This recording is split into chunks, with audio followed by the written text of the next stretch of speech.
Third Reich will rise again. No. I did not say I support the KKK. That is a misquote, but they're very fine people. Go to Joe 03330. There will be free Twinkie legislation for all, and Mexico will pay for it. There, compromise. Do you want Alexandria Ocasio-Cortez to see this? I want Ted Cruz to see this podcast and feel inspired. We're good at math. We're 17th in math, I think, actually. I think 34th in reading. Ball, yes. Is it what I think it is? It is. Oh my goodness. Sit, Luna, sit. Good job. Good girl. Capitalism is America's economic policy of choice, wouldn't you say? There's so many different isms out there. I've heard of capitalism, socialism, communism, Leninism, Stalinism, fascism, Marxism, Maoism, Nazism, and I'm sure there's a ton of other isms out there. Democratic socialism's a new one that's been coming up. I hear these terms being thrown around all the time, and I can get confused about them so easily. I think there's so many different of these isms out there, and people get so confused about what each of them mean. And I think the first point of confusion is, what's the difference between a political philosophy and an economic philosophy? Because so often they're intertwined. But the thing about capitalism, socialism, communism, so on and so forth, is that it's just as much about politics and society as it is about how the economy is run. So what we're going to do today is give you a brief rundown of all these isms and how they influence societies versus how they what are their implications on economies. So I guess we'll get started with this basic idea of socialism. Socialism at its most basic. What do you got to say about that? I think socialism is a good place to start because capitalism, we live in a capitalistic society as Americans. We already have a very good understanding of what capitalism is like through our daily lives. So I think it's best to start with the one or the ones that are more unfamiliar to us. And socialism, the ones that get thrown around more, where people say them all the time but aren't exactly sure of what they mean, right? Yeah, because, socialism's been on the rise in the news with people like AOC terming themselves as democratic socialists. And Bernie's been around forever, Yeah, and they've all got their definitions of how they try to define what a democratic socialist is, but I'm sure that a lot of us are confused as to exactly what they mean by democratic socialist. Let's get back to the classics, like the people who came up with this idea. What did they mean when they said socialism? What ultimately is at the core of socialism is that wealth and resources are equally held by all the citizens, right? So no class structure, right? No class structure, and really there isn't that much of an incentive for anyone to chase after capital because this wealth is already equally distributed to everyone, and there's equal ownership of wealth by default. So one might ask, how exactly does this wealth distribution strategy work? And one of the key things that I want to stress on socialism is the fact that the wealth is just equally distributed, but the way that this happens would depend upon the leader who tries to implement it. So there's several theories and several ideologies about different ways that the wealth could be distributed, but it's very key to hone in on the fact that an essential part of socialism is that ownership of the resources and wealth stays with the people. So the government is usually on the more limited side, but again, it depends on who is implementing and what their philosophies are regarding it. Yeah, so the original person who coined socialistic philosophy, Charles Fourier, in I think it's the theory of the four movements. That's his famous piece, his book. His vision of socialism was that utopian society that you describe, and it's important to point out that he saw socialism as yes, very limited government distribution of wealth, as in the citizens themselves would decide how wealth was distributed, but the government was still democratically elected. So that's an important distinction. So throughout history, or ever since Fourier, a lot of people have looked into socialism and weighed out its pros and cons.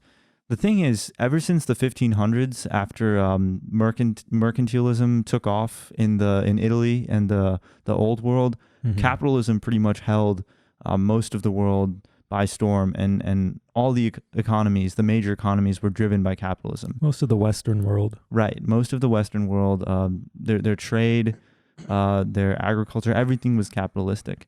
And so then you fast forward to the Soviet Union in the late 19th century, early 20th century, and you got this guy named Karl Marx, right? Marx loves Fourier's ideas. What's happening in Russia at that time is this huge wealth gap between what becomes known as the proletariat, the everyday working man, and the bourgeoisie, the business owners, the tycoons, the people calling the shots. And so Marx comes up with his interpretation of socialism through what's called the Communist Manifesto. This is Marx's original thoughts, his original interpretation of socialism. And essentially what he calls for is a full revolution from the bottom up. He wants the proletariat to overthrow the powerful bourgeoisie such that the powerless become the empowered. And this revolution would only be the logical conclusion of years and years and years of abuse of laborers and wealth inequality. And so his idea is that eventually the working people, they're going to have enough, and we're going to revolt and overthrow the capitalistic people at the top. Yeah, and communism and socialism, they've really evolved hand in hand over time, and they have a lot of similarities between the two ideologies. But the main difference that you can take away that allows you to distinguish communism from socialism is that in socialism, the wealth and the resources are all equally distributed and owned by the people, by the citizens. Whereas in communism, all the wealth and the resources are equally distributed, but they are held entirely in ownership by the governing body. Right. So the citizens really don't have any ownership over the property under a communist government.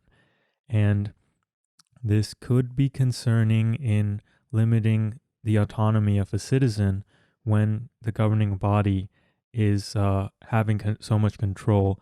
It leads to possible roads of corruption. Right. But that's obviously in any type of government there could be corruption. Right. Yeah. So that distinction between communism and socialism is important when we look at how were Marx's ideas implemented specifically in Soviet Russia. So this utopian idea of property ownership by individuals in society isn't exactly how it went down. Once Marx's ideas took off, there was this guy named Vladimir Lenin, and he was the one who really bolstered these revolutionary sentiments and brought along the Bolshevik Revolution, which is basically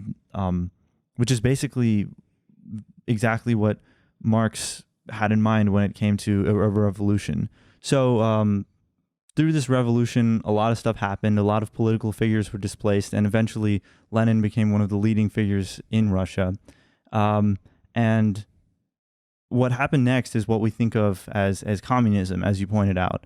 It's not this utopian idea of citizens controlling how things happen, but the government ended up having full control over industry, means of production, and stuff like that. And you have what we now think of as classical communism. It's the government who is calling pretty much all the shots. Neither was Lenin able to implement it in the way that Karl Marx envisioned. Neither was Stalin. Neither has anyone to really date. Right. And when, as Americans, when we think of communism, the reason that a lot of, we have this knee-jerk reaction of like communism equals bad, or at least that was the knee-jerk reaction throughout the 20th century and even today, is we associate it with the government of Soviet Russia during that time. For example, the Stalin government was pretty much fully communist. And what I mean by that is all the means of production, all the industries, the steel, the factories, all that sort of stuff, the textile mills was under control of the government. And the government was deciding where does production go? How is the market going to be regulated? Is it going to be regulated? It was super regulated. But this basically took away any type of autonomy from society itself. And that led to a pretty totalitarian form of governance, which is one of the potential pitfalls of communism. So we were having a conversation earlier about, like, sure, like in a socialistic or a communistic society, everyone is, on an equal playing field in terms of resource allocation. But what if the few people who are calling the shots want to consolidate power, or what if they're making bad decisions or totalitarian decisions? That's one of the pitfalls, right? That's what we saw with Lenin and Stalin and so on. They were just focusing in to all the wrong things, and they just completely messed up the implementation of communism as it was meant to be enacted by its creators. Yeah. So in other words, someone like Fourier would be disappointed in the way that Stalin and Lenin enacted their form of socialism. Definitely, but then you also have to take into consideration is the way that these creators of these ideologies of socialism and communism envision things to play out. They did write some things in there that could be difficult to implement just due to arguments about the nature of humans. What do you mean by that? Like, humans' natural desire for greed or humans' natural possibility of becoming corrupted. They kind of didn't foolproof some of their concepts to encompass the evils of mankind, in my opinion. Oh, I think I see what you're saying. You're saying like people could have taken Fourier's ideas and implemented a good form of government, but because of basically Fourier didn't take into account some of our intrinsic tendencies towards greed or wanting power and stuff like that. Is that what you're saying? That's kind of what I'm saying, but I'm also saying that it's sometimes just these ideas and these frameworks that were envisioned by Karl Marx and Fourier, they seem to have some loopholes in them, as all ideologies do in some way or form. No ideology is certainly foolproof, but what I'm saying is that there were these loopholes that existed, and the way that Stalin and the way that Lenin interpreted the Communist Manifesto and Charles Fourier's Utopia, they took advantage of those loopholes that allowed them to kind of corrupt things and stray down a path that wasn't beneficial for humanity. So just because it turned out horribly then doesn't mean it has to turn out horribly if someone else reinvents socialism in its original sense and does good with it, essentially, is what you're saying. Yeah, definitely. There's no telling what the future will bring. There might be someone in the future who comes along and is able to figure out how to properly utilize that form. Right, and until you reach this utopia where the means of production are fully owned by citizens and society is classless, it's a stateless society, moneyless, no borders, and it's a global thing. Essentially, one big, fully functioning human society, right? I guess that is the ultimate vision, where everyone can reach their full potential as a human without having to be suppressed by things like laboring all day or racism, classism, all sorts of those negative isms that come with that are a consequence of traditional forms of social structure. Definitely. And, switching over to the other end of the spectrum, and yeah, there is this, first of all, before we switch to the other end of the spectrum, there's this funny thing that is the spectrum where we have things on the left and things on the right. And the first time that I came across this spectrum in high school, I really wasn't sure what to make of it. I, at that point, had no idea why something was on the left or something was on the right. And to this day, I still really have no idea why things are on the right or left. But what I have come to understand is that it's just a way to distinguish ideologies and how they fall on a spectrum. But several things, are shifting, and it's really hard sometimes to place something specifically on a point on the spectrum. But in regards to that, we typically place anarchism on the very left of the spectrum, and we place authoritarianism on the very right of the spectrum. And the ideologies that we've been discussing have been socialism and communism, which fall more towards the left of the spectrum, so more towards anarchism.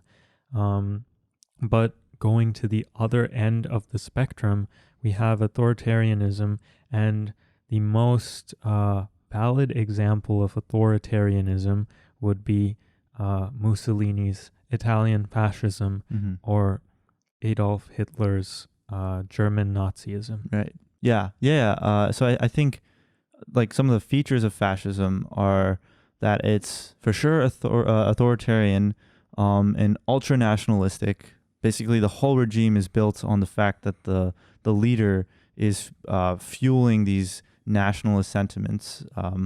For example, Hitler, super pro-Germany, Mussolini, super pro-Italy, at the expense of any other neighboring countries. And then the leaders end up assuming these dictatorial powers. They start overstepping. A lot of these things happened in, for example, like in Hitler's Germany, they happened in pretty democratic societies. They were elected into office and assumed dictatorial positions as fascist leaders. So another thing that'll happen in fascism is forcible suppression of any type of political opposition, suppression of the media, creating public distrust in the media, such that you almost create like this demagogue figure that the country or that the entire citizenry of a country looks to as like a god, and what that figure will do is oftentimes create these strong regimentations within society and really divide people into different groups to further polarize. Now, I think that since we are having this discussion, not just to leave things in the past, a lot of people nowadays have been calling Trump a fascist or a Nazi. What do you make of that? Yeah, I mean, let's address the elephant in the room, right? So I think Nazi is, come on, that's ridiculous. So here's the other thing. Going back to the point of confusion about like what these terms all even mean. So the Nazi Party stands for the National Socialist German Labor Party, something like that. But socialist is in the word, in the name. So when you got things like socialism and not like Nazism being conflated like that, because as a politician you can say whatever you want, right? It doesn't matter if you follow the dictionary definitions of words and stuff. That's what creates confusion in people years later. They're confusing like, what is socialism? Oh no, like those are the Nazis, like stuff like that, where in reality the Nazi Party was very far to the right, totalitarian and fascist. But anyway, that's just my digression about confusing names. Yeah. So let's talk about Trump. That's a very useful thing to point out, though. Yeah, and just something people should look out for, just in their everyday lives. But so with Donald Trump, like you see some of the things that he does that are evocative of a fascist leader, just in the way that he will conduct himself. For example, creating this narrative of fake media, fake news, and creating public distrust in the media. That was something pretty heavily used in the Nazi Party by Hitler in the 40s. Same thing with Mussolini, or this this whole narrative of like I will come and bring change and drain the political elite. That's not like necessarily an element of fascism, but you do see parallels between fascist leaders and what Donald Trump has done in his ascension to power. But whether or not he's fascist, I mean, it's hard to say, because you got to look at policy. You know, like, has he enacted fascist policies or policies that evoke fascism? I don't agree necessarily with all his policies, but I don't know if I would go as far as to say that his policies have been widely fascist or anything like that. But that's a continuing debate. But, you know, even the fact that the comparison is there, that people have thought about that does say something. The lesson is just, we think that because we're in a democracy, it's totally immune to any sort of overstep of authority that turns into fascism. Mm-hmm. But that it's just something that we should remain vigilant for, especially in 2020, when life has become such that we can pretty much go through our daily lives without worrying about politics on a major scale, which I guess is the point of this podcast. We should pay attention to it. It's something we have to think about. It's something that we should be vigilant about, and this is why another great reason why we should be informed and keeping our eyes and ears open. You know. Yeah, I think that two great books that I recommend reading are The Doctrine of Fascism by Benito Mussolini and Mein Kampf by Adolf Hitler. I think these two books will give you a very good understanding of what fascism is, what Nazism is, and then you can come to your own conclusions about whether you think Trump is a fascist or not, Right. is a Nazi or not. Right. And that's something that you can determine for yourself, what you would like to believe. Right. So another person, I guess we should have touched on this earlier, but just to go back a little bit, earlier we were talking about communism and socialism, and so another person who implemented communism was Mao Zedong. Mm-hmm. And so Chairman Mao of China, he also had his own version that he implemented, again, very different from what Karl Marx had envisioned. What do you think about Mao's regime? Yeah, I think between Mao, Stalin, and Lenin, Mao's regime was probably the most successful in terms of implementing communism the way that, well, maybe not the way that Fourier saw it as a utopia, because I certainly wouldn't describe this this life of the peasantry in China in the 1900s as a utopia. But I think he implemented it the most successfully in that, yes, it was a pretty totalitarian and authoritarian regime, but not to the extent of, it wasn't, I would argue that it wasn't the type of brutal regime that Stalin's was. Maybe like some better historians would correct me, but from what I understand, there were probably a few more liberties. And also, there's a very successful transition from the Mao regime to the modern Communist Party of China. And we know, we don't have to explain how the modern party has become one of the most successful parties in the world, and has helped China become the force that it is now. You know, they have become very efficient in their style of communism, and we could talk about all the reasons why it doesn't work, but we should not ignore the fact that Mao's regime probably set up the modern Communist Party to be the force that it is, you know? And the way that Mao did things is definitely vastly different from how the current party runs. And obviously with time that change is inevitable. But There is definitely a lot of corruption that exists in the Chinese government, in the modern day Chinese government, right? For sure. I mean, yeah, like I said, like it's undeniable that there's problems within the Chinese government, all sorts of human rights violations that we're hearing about today. With like these Muslim concentration camps and stuff like that. Like you do see elements of totalitarianism and suppression of the media and stuff like that. Mm-hmm. But in terms of rejuvenating society and raising the standard of living for a lot of people, Mm-hmm. China is a success story in many of those ways. So, we could have a whole episode on Chinese domestic policy. But now ultimately getting to the one that we are most familiar with, we experience capitalism on a daily basis.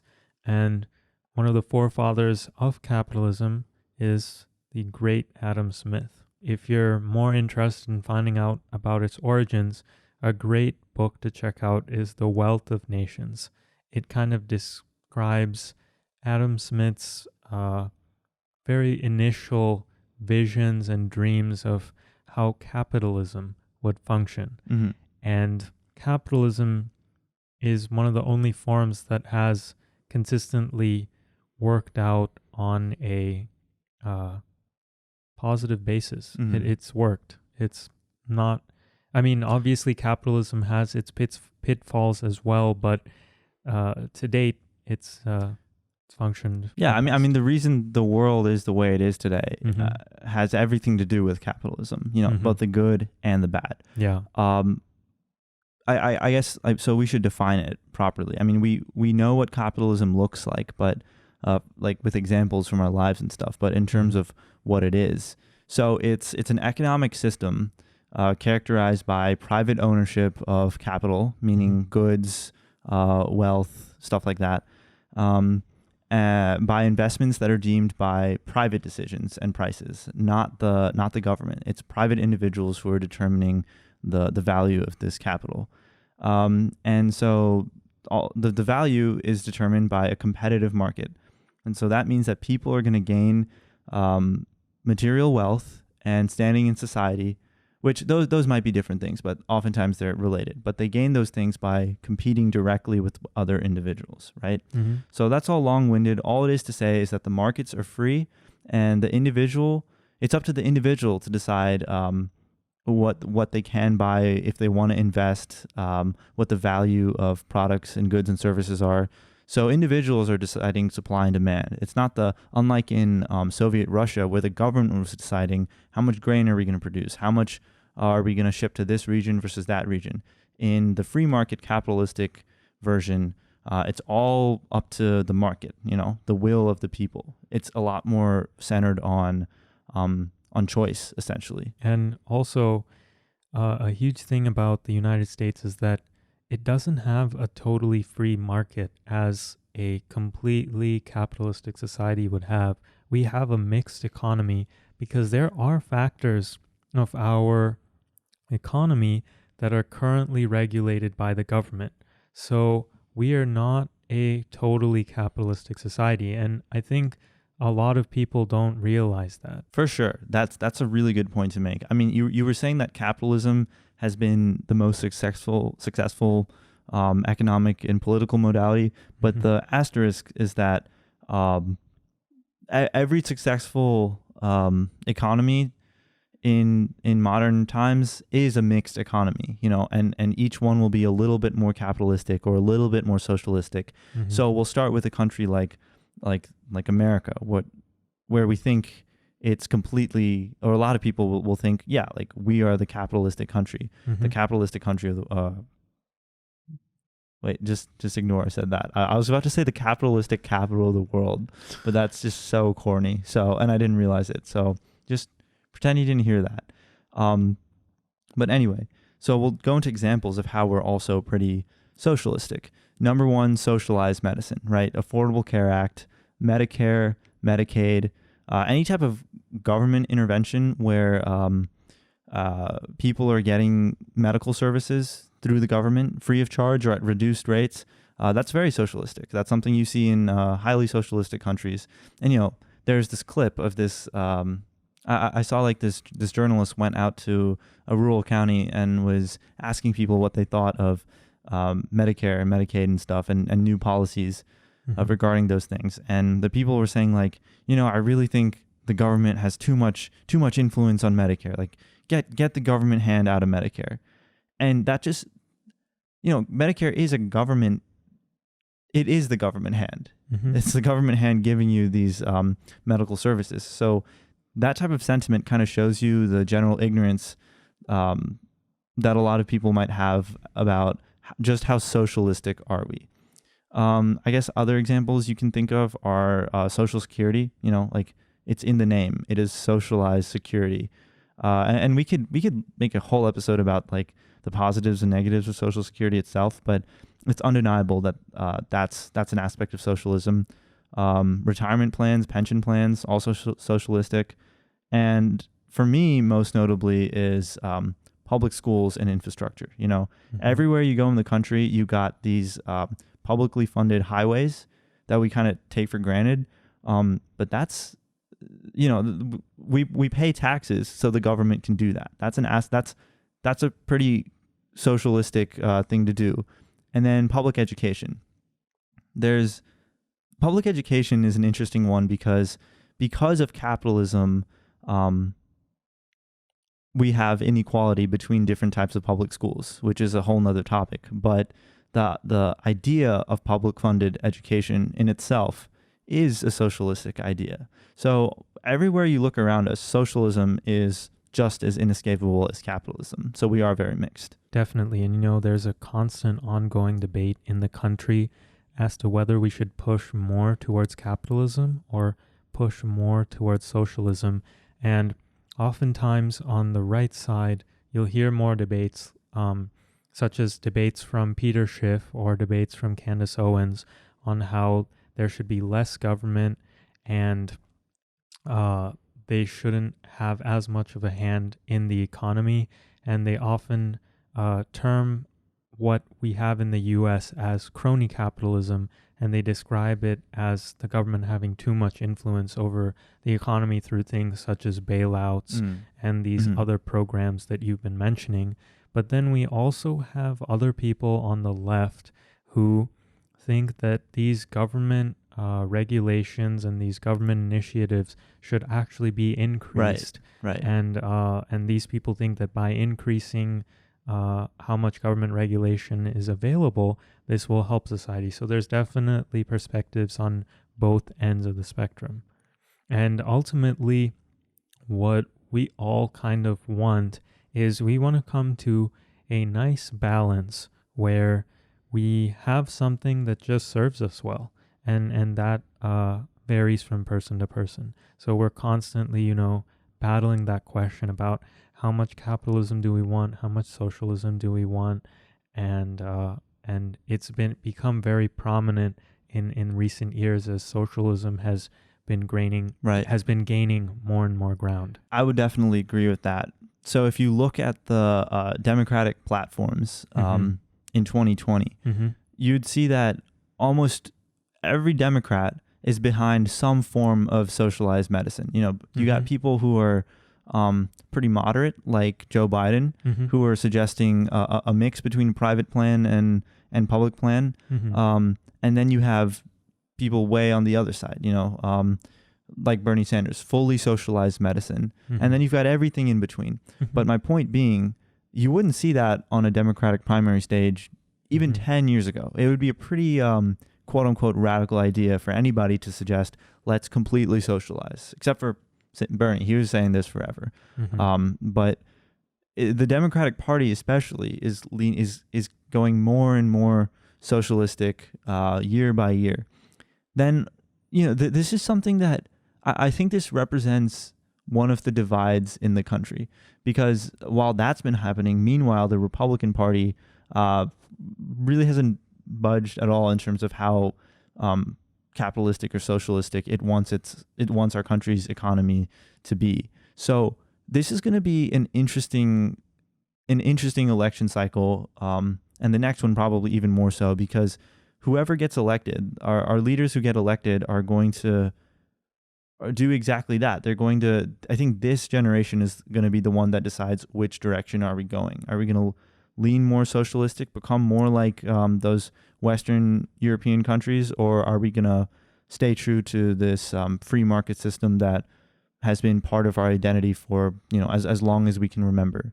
So, that's just something that we're going to see unfold definitely in the next few years. Yeah, and I think as Americans, we still experience the generational effects of the Red Scare that many of our grandparents experienced during Cold War, post-Cold War era, where Americans had this legitimate fear of communism, and it's interesting to see how that has played out throughout time as people have not been as scared anymore and are kind of opening up more to the idea.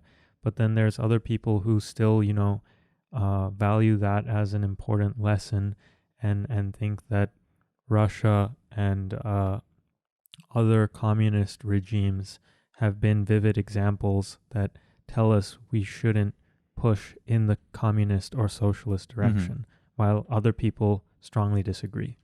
I think you're totally right that these vestiges of the Red Scare are what make a lot of people just really, really scared about the idea of becoming a more socialistic state.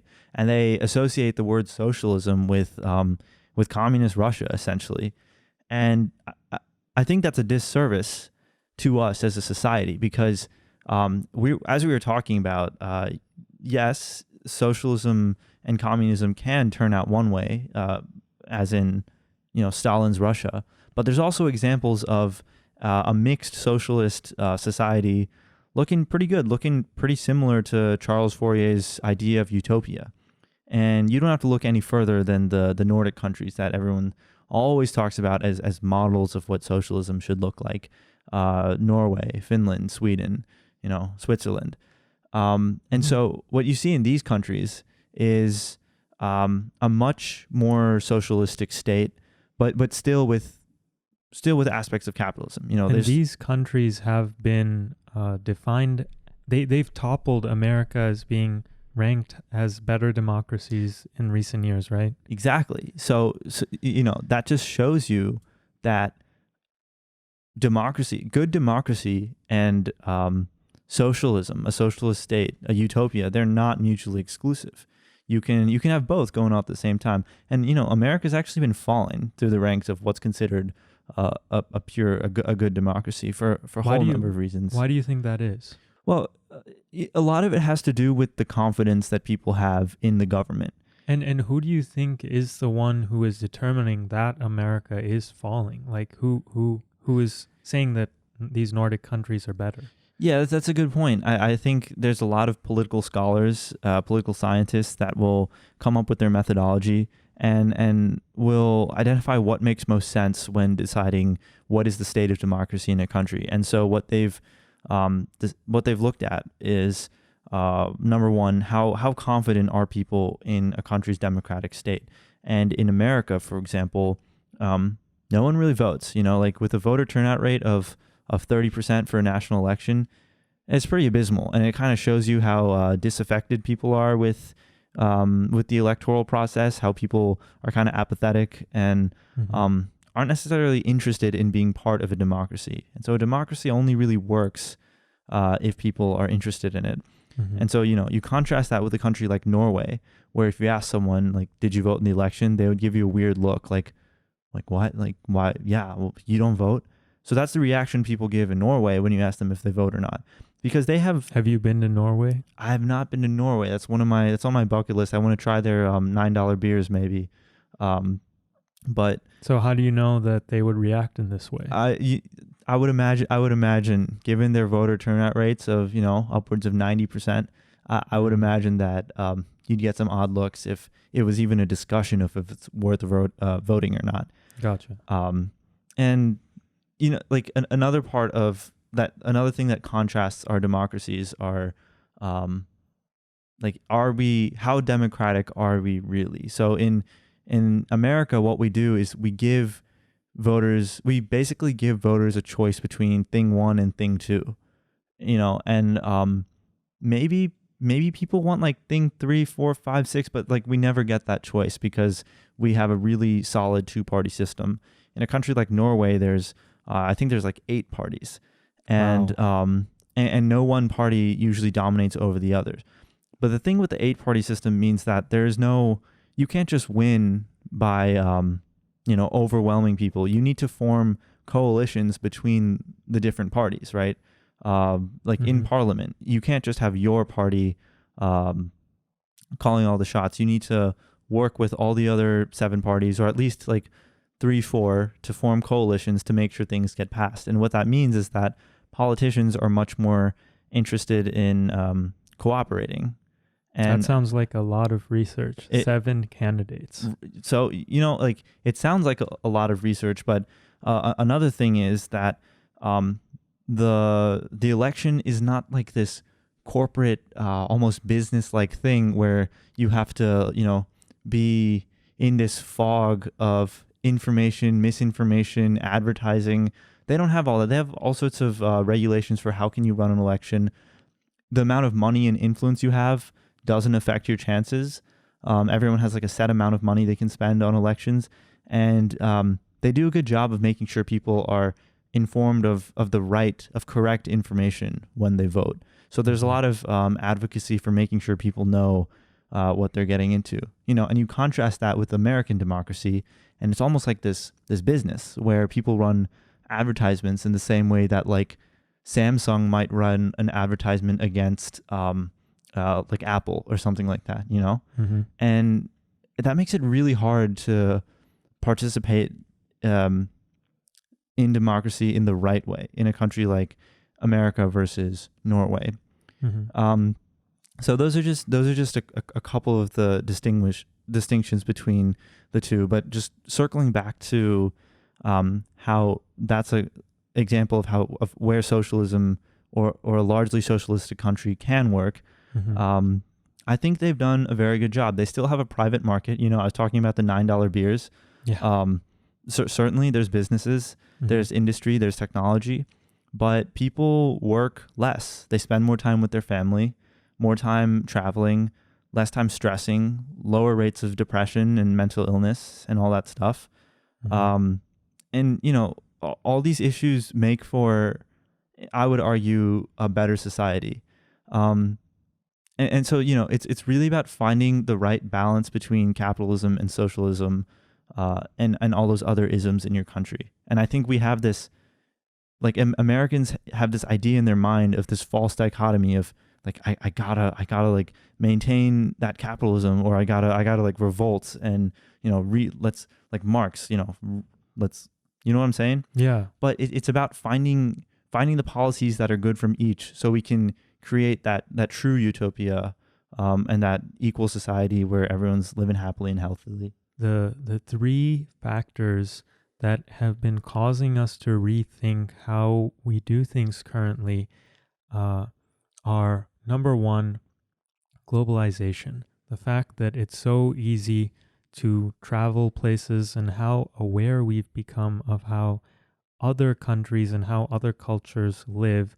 And we are constantly now exchanging ideas between cultures and different parts of the world.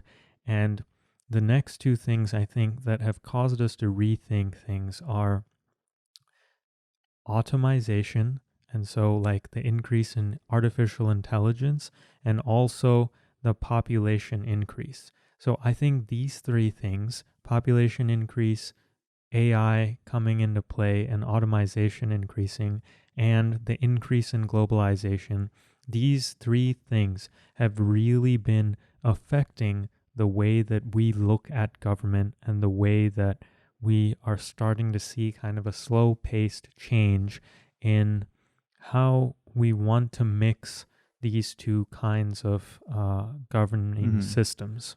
Mm-hmm. And so I guess we can touch a little bit on each of these 3 points, and we can start out with globalization and how really, when you look at the world, almost anywhere you go in the world, you can you kind of have a slight expectation that people will know a little bit of English, even if they're not fluent in English. That English has kind of evolved somehow into this global language. And I don't know, do you have any experience with that? Yeah, no, that's a great point to Mm-hmm. start with. Mm-hmm. Being of Indian descent and kind of being still involved in how globalization is affecting India currently, Mm-hmm. it's no understatement that knowing English is like a day and night type of like deal breaker thing in India today. Mm-hmm. And what you see is that there's almost like this discriminatory attitude against people who can't speak English. Mm-hmm. And it has to do with, number one, the association of knowing English and being educated. That's Mhm. number one. Mm-hmm. But number two, you're talking about globalization and like the rise of multinational companies and corporations that span like, 20, 30 different countries. Mm-hmm. The one unifier between all these different countries is if you're working for this company, like, you got to know English. And Mm-hmm. and so you see this at all sorts of different levels in India. Number one, you'll see it in just a very general social sense. If you know English, you're given this sense of prestige, and people will look up to you and see you very differently than if you don't know English. Mm-hmm. On the other hand, say like most of your friend circle or like circle of peers knows English and yours isn't really that great or it's pretty accented, Mm-hmm. it's frowned upon, and it's something that leads to a lot of like social discrimination and stuff. Like I hear stories about moms who like are sending their kids to daycare, and then some moms won't let their kids play with other kids because that kid's parents don't speak English or something like that. All sorts of Yeah. stuff like that. And there's another thing, less social, more systematic. Mm-hmm. There's this rise of private schools in India, Mm-hmm. and they're very good schools, very good curriculum, but there's also just crazy admissions criteria. And this is for young. You get admitted at a young age. You get admitted at like 6, 7 years old. So I mean, what are you gonna do? They interview these kids multiple times, grill them. But that's not even the craziest part. They grill the parents, multiple Wow. rounds of interviews. And the thing is, your kid could be really bright, have a lot of potential. Mm-hmm. But if these parents don't know English, a lot of times the kids are turned away because Wow. the schools will think, like these parents don't speak English, they're probably not that educated. They're not going to value their kids' education. Insane. So Yeah. this is just in one country, in one example of this industry that has been subject to globalization in, I think, a negative way. I think this is hurting the livelihoods of Indians and kids with a lot of potential. But yeah, I mean, that's just my thoughts. Yeah. Mm-hmm. Yeah, and there's a lot of debate as to whether globalization is a good thing or a bad thing. And a lot of people will argue that it's uprooting traditional culture and that it's kind of homogenizing culture across the world. Definitely. And a lot of people will, on the flip side, look at it as this creation of a global culture, which actually allows us to come together more, to be able to communicate more easily and have less communication barriers, therefore increasing the amount of peace we have in the world. Mm-hmm. So there's definitely pros and cons to it. And like you were saying, we started off with the point of language, but I think Western fashion has also taken off quite a bit in the rest of the world, as you see many people you see more people wearing Western clothes nowadays around the world, as opposed to their more traditional garb. So that has been spreading very vastly, widely, and quickly. Mm-hmm. So that's another element of globalization.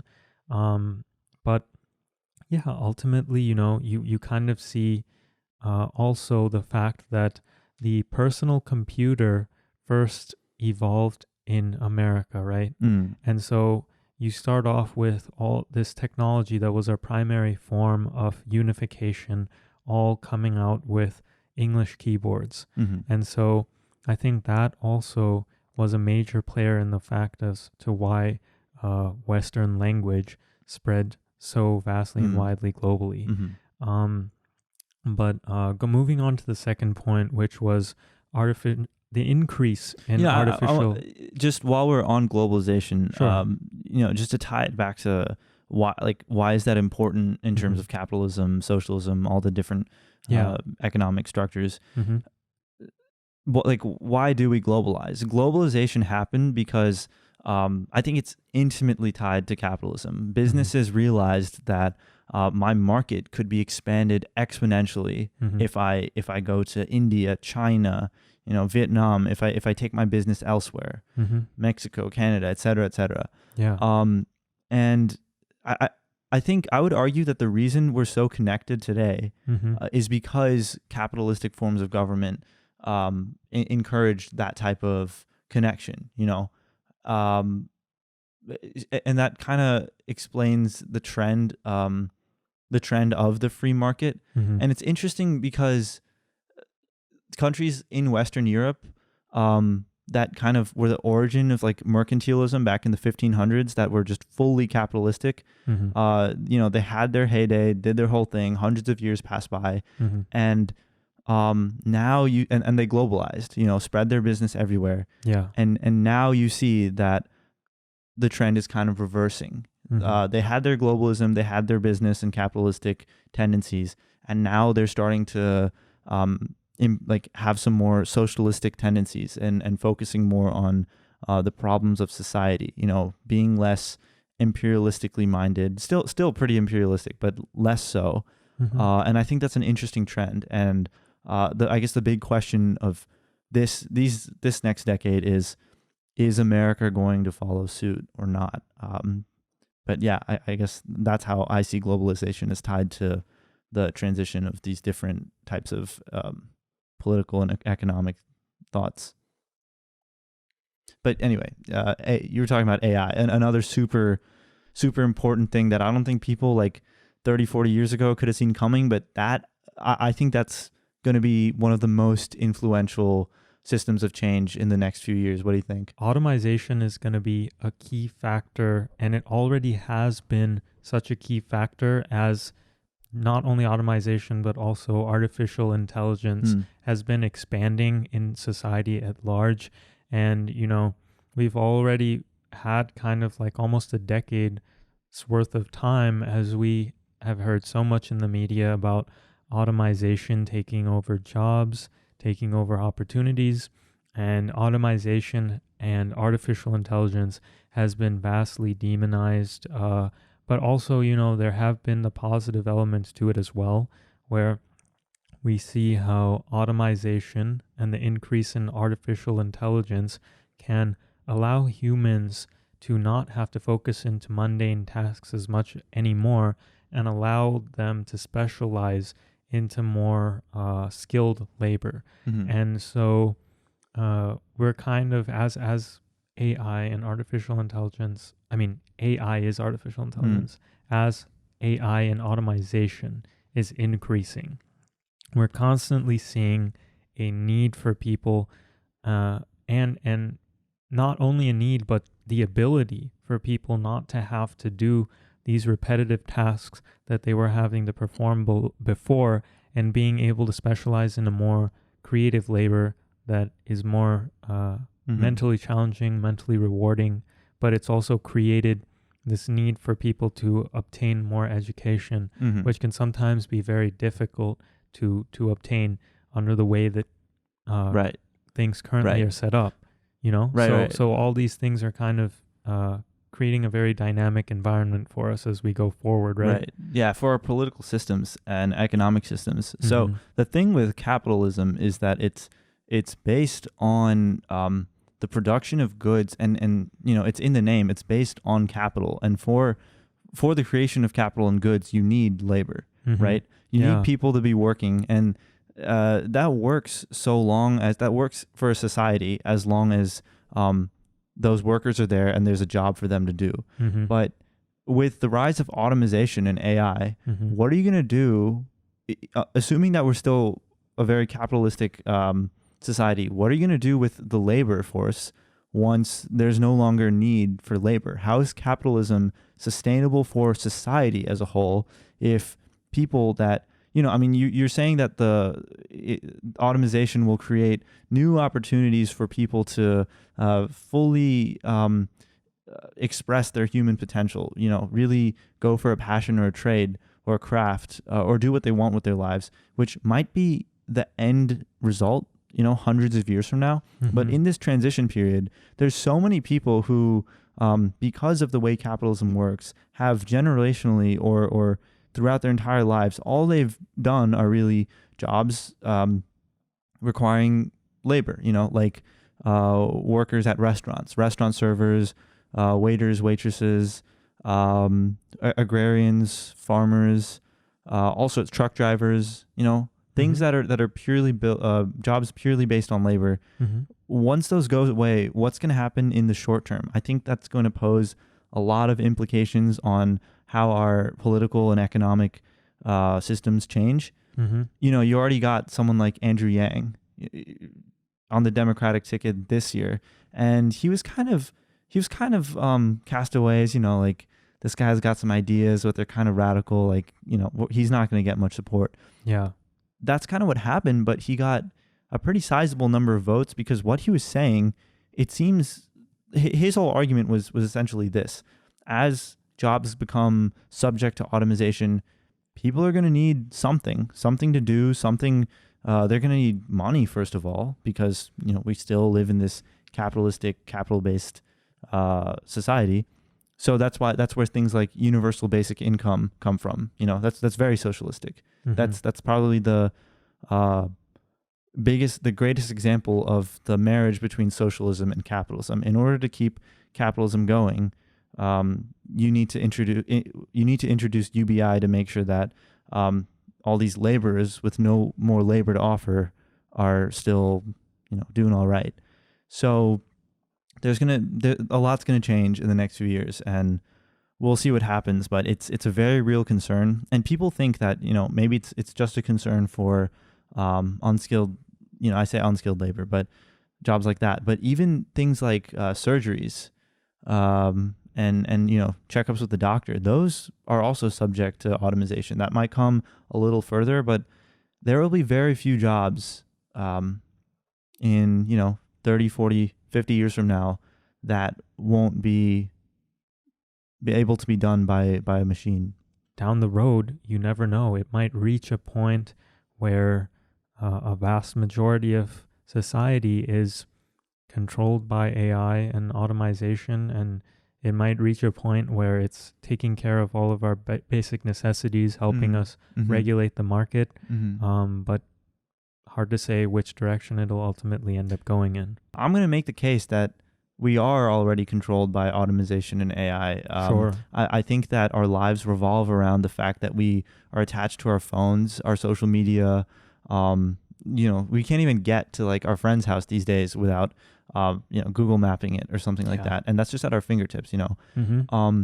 And it seems somewhat okay now because, you can always just ditch the phone. You can unplug, quote unquote, and just like take a walk in the woods and, get back in touch with that person. Mm-hmm. But what's going to happen when we can't do that anymore? Like you were just telling me about how Elon Musk is doing this new project, this cyborg project where you insert a chip into yourself and you have essentially all the same functionality as a smartphone or something. Mm-hmm. You can, Google search, do all sorts of stuff. I'm not sure what the specifics are because obviously very secretive right now. But once that becomes a thing and we become literally inseparable from AI and automation, that's just gonna change things even more. Innovation has always been a cornerstone of allowing capitalism to function. And I want to pose the question that do you think there is a limit to how much one can innovate? Or do you think it is an endless thing where we can always continue to come up with newer and better things? My visceral reaction is no. There's always going to be ways to improve whether it's a human making those innovations or in the future, it's going to be AIs that are going to be doing most of the innovation for us. I think the question should be, should innovation have a limit? And should we're on track to just innovate and innovate and innovate and optimize until we become so removed from the original idea of a human that it will be hard to tell what is an AI and what is a person. And that's not science fiction. I think that's something that is very likely to happen. And so the question should be, should we impose limits on ourselves and on the AI? Should we make sure that we don't optimize to the best possible outcome, for fear that something like, this sounds crazy, but everyone's seen WALL-E, right? What happens there is kind of a silly concept. Like the humans are beamed into space and there's no plants and everyone's just obese and no functionality for life, and the robots are taking care of everything, right? Kind of a silly idea, but the only silly part about it is that they're just beamed into space and like circling around. Take away all of the animation and silliness and think about how it's very possible that we will create machines that innovate and do things for us to the point where we almost don't serve a purpose. We kind of just like live to eat, sleep, get entertained, look at our screens, and life is good. I mean, you were saying that so many good things can come out of full automation and the takeover of AI, in that, so much more food for everybody, less inequality because, there's no longer a need for labor. And so you don't need different classes, the labor class and the business tycoon class, and et cetera, and so on.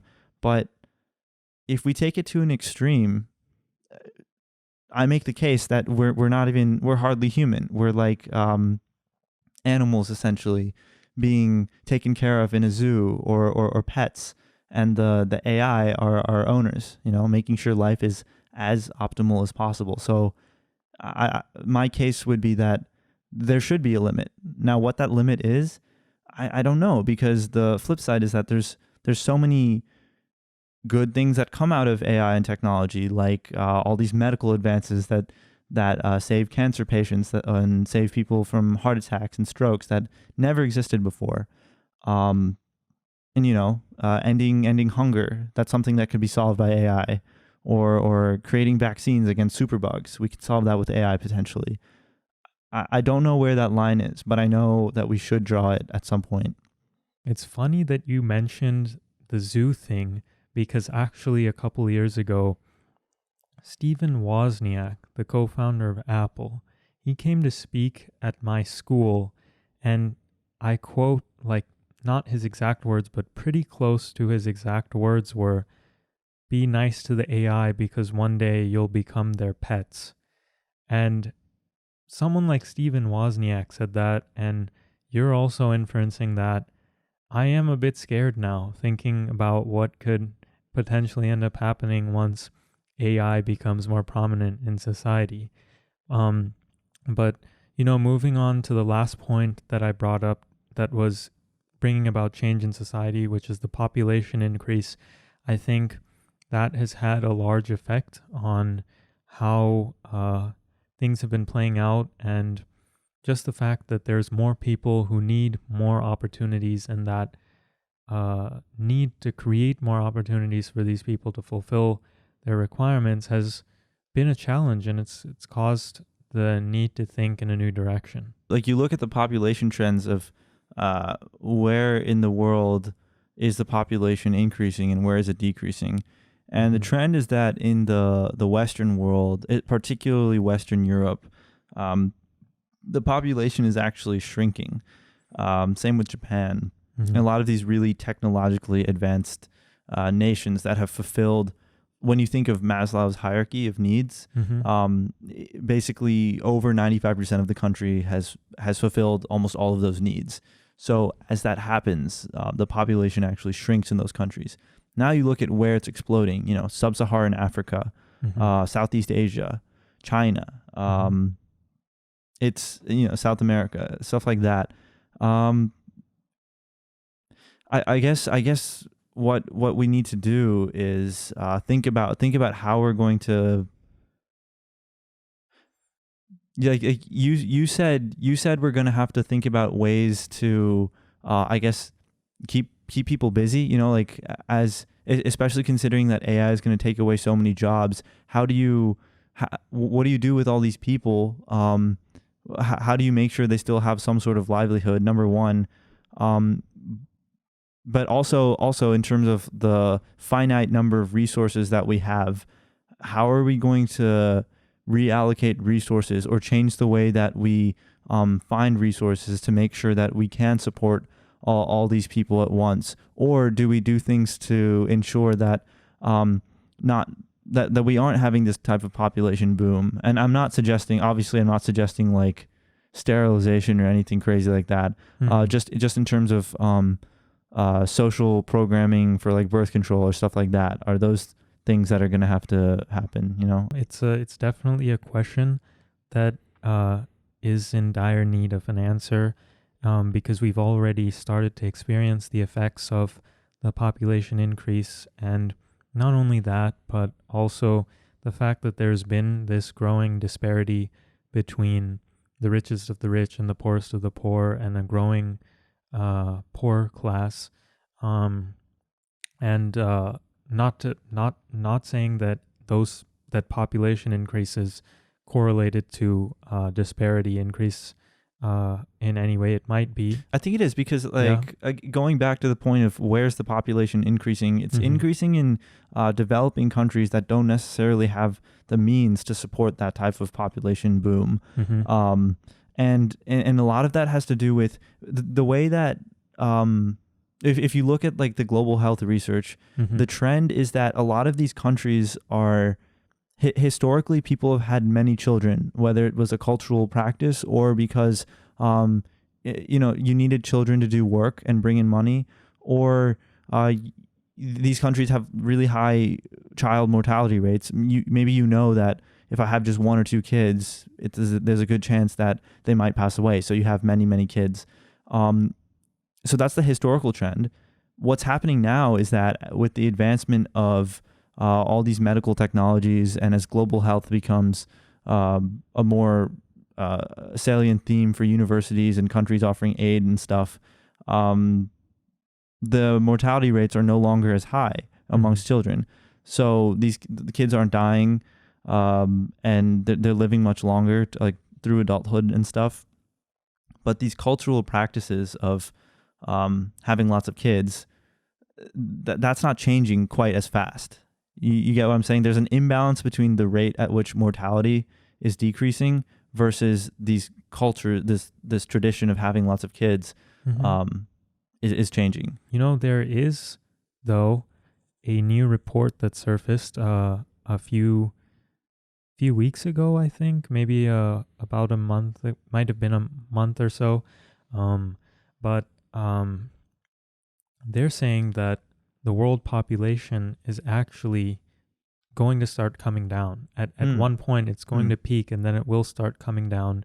They've predicted this based on how effective contraception has been. And actually nowadays, the birth rate is going down.